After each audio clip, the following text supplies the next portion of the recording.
Jadi apa yang kita tawarkan dalam program Amin ini atau Anies Baswedan dan Muhaimin Iskandar adalah suatu bentuk integrasi antara berbagai sektor di mana inti dari seluruh program yang ingin kita tawarkan itu adalah reindustrialisasi.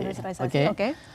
Karena kalau kita melihat apa yang dilakukan oleh pemerintah saat ini, di mana fokusnya itu tertuju pada hilirisasi, pada kenyataannya banyak kelemahan-kelemahan yang harus kita beri catatan penting gitu ya, khususnya di dalam meningkatkan jumlah lapangan pekerjaan. Yang mana selama ini hilirisasi itu menciptakan tenaga kerja dalam jumlah yang tidak terlalu signifikan.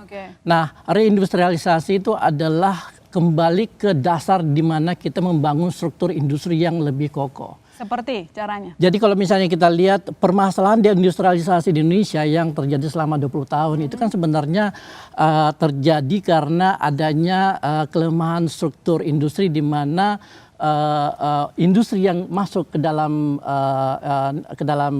sektor ekonomi Indonesia itu cenderung industri yang gampang pindah ke tempat yang lain karena kita cuma mengandalkan upah buruh murah, ya kan?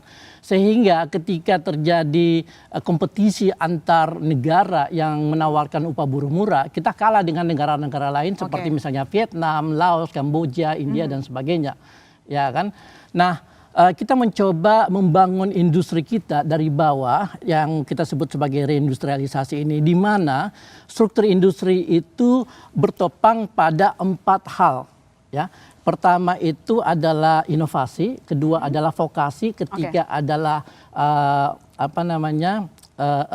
logistik, sistem logistik, dan keempat itu adalah vokasi, inovasi, lalu kemudian transportasi sistem logistik, dan satunya lagi itu adalah